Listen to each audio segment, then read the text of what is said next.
Kemudian datang pertanyaan, apabila Allah tidak membutuhkan ibadah yang dilakukan oleh para hamba ini, lalu kenapa Allah memerintahkan kita tetap beribadah kepada Allah Subhanahu wa taala? Apa kira-kira jawabannya, kawan? Lalu kenapa?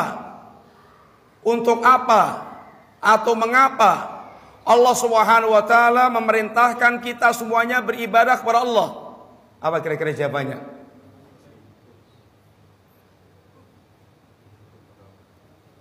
Gimana? Yang pertama, bahwa ibadah kepada Allah itu adalah haknya Allah Subhanahu wa taala. Haknya Allah untuk diibadahi. Coba sekarang apa yang dilakukan oleh orang yang beradab terhadap orang yang berbuat baik kepada dirinya. Apa yang akan dilakukan oleh orang yang mereka punya adab terhadap orang yang telah berbuat baik kepada dirinya? Apa ya kawan? Tentu dia akan berterima kasih. Tentu dia akan berbuat baik kepada orang yang telah berbuat baik kepada dia. Lalu bagaimana seandainya kita telah tahu bahwa tidak ada satupun kenikmatan yang kita rasakan kecuali semuanya datang dari Allah Subhanahu wa taala. Wa ma bikum min nikmatin faminallah. Tidak ada satupun kenikmatan yang kita rasakan kecuali semuanya datangnya dari Allah Subhanahu wa taala. Semuanya yang kita rasakan dari kenikmatan yang zahir maupun yang batin itu semuanya datang dari Allah Subhanahu wa taala. Dan bahkan tidak ada satu nikmat yang ada yang lainnya atau yang sumber lainnya yang memberikan kepada kita. Maka sungguh apabila kita menyadari seperti ini, ibadah itu merupakan haknya Allah Subhanahu wa taala. Inilah yang diajarkan oleh Rasulullah SAW kepada Mu'adz bin Jabal ketika beliau memboncengkan Mu'adz, ya Mu'adz, atadri ma haqqullahi 'alal ibad wa ma haqqul ibad 'ala Allah. Ya Mu'adz, apa haknya Allah bagi hamba dan apa haknya hamba dari Allah Subhanahu wa taala? Allahu wa rasuluhu a'lam, kata Mu'adz. Dan Nabi lalu mengajarkan haqqullahi 'alal ibad ayya'buduhu wa la yusyriku bi syai'an. Adapun haknya Allah bagi para hamba adalah Allah diibadai dan tidak disekutukan sama sekali. Sehingga beribadah kepada Allah yang pertama adalah haknya Allah Subhanahu wa taala. Yang kedua, ibadah kepada Allah itu adalah kebutuhan manusia. Sebagaimana butuhnya mereka kepada makan dan minum untuk kehidupan jasadnya. Kebutuhan jasad kita, ikhwati fillah, adalah dengan makan dan minum. Dan perlu kita ketahui kehidupan kita bukan hanya kehidupan jasad, akan tapi juga kehidupan hati kita. Dan kehidupan hati lebih wajib diperhatikan daripada kehidupan jasad. Dan apabila seorang terputus dari makan dan minum, apa yang akan terjadi, ikhwan? Dia lambat atau cepat akan mengalami kematian dan kesengsaraan hidup. Sehingga dia harus selalu mendapatkan asupan makanan dan minuman. Demikian pula sungguh ibadah ini adalah kebutuhan hati kita.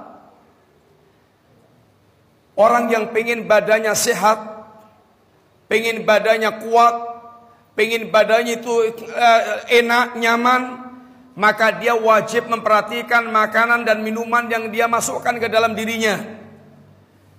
Demikian pula barang siapa yang dia ingin berbahagia, jauh dari kesengsaraan hidup, hatinya betul-betul merasakan kebahagiaan, maka hendaklah dia betul-betul beribadah kepada Allah Subhanahu wa taala. Itu kebutuhan hati manusia. Orang yang mereka hatinya tidak menghamba kepada Allah, maka dia betul-betul akan mengalami kesengsaraan dalam kehidupan mereka.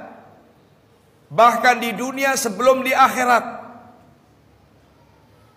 Seorang ulama mengatakan inna fid dunya jannatan malam yadkhulha lam yadkhul jannatal akhirah. Di dunia ini ada surga yang Barang siapa tidak pernah memasuki surga dunia, maka dia tidak akan pernah memasuki surga akhirat. Apa yang dimaksudkan dengan surga dunia? Yang dimaksudkan dengan surga dunia adalah hati yang merasakan kelezatan, kenyamanan yang benar-benar dia rasakan. Dan itu ada pada penghambaan seorang hamba kepada Allah Subhanahu wa taala. Sehingga di antara mereka pun mengungkapkan dengan kalimat masakin ahli dunia kharaju minad dunya walam yadhuqu atyaba ma fiha wa ahla.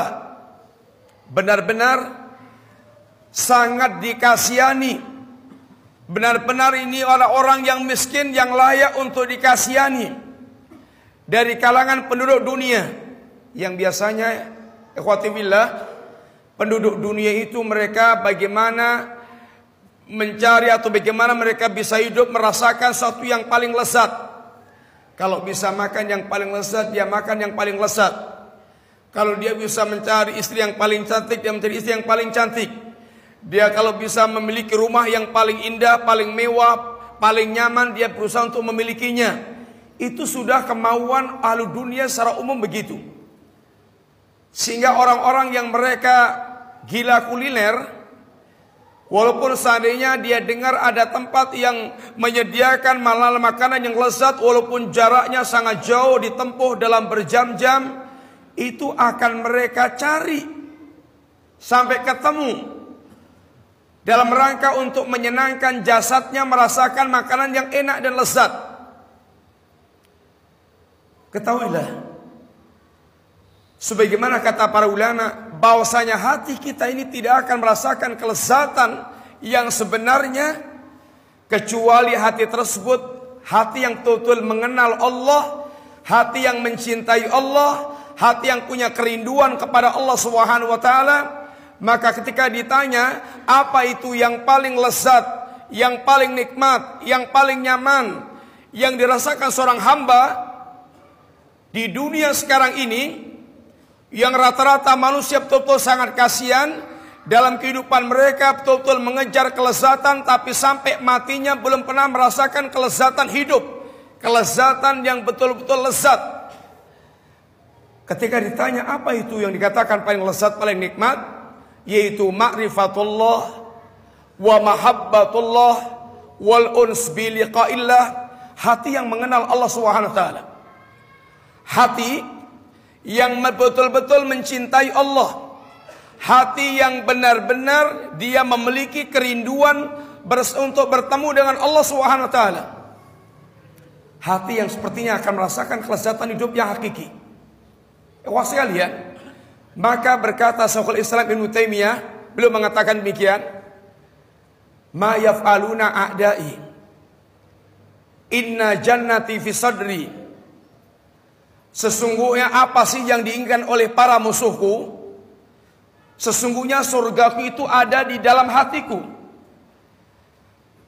Artinya, apapun yang akan dilakukan musuh kepada dirinya, surga itu dirasakan oleh beliau dalam hati beliau. Kemanapun beredar, surga bersama dengan beliau. Wa in qataluni faqatli syahadah. Seandainya mereka membunuhku, maka dalam keterbunuhanku adalah syahadah, adalah mati syahid.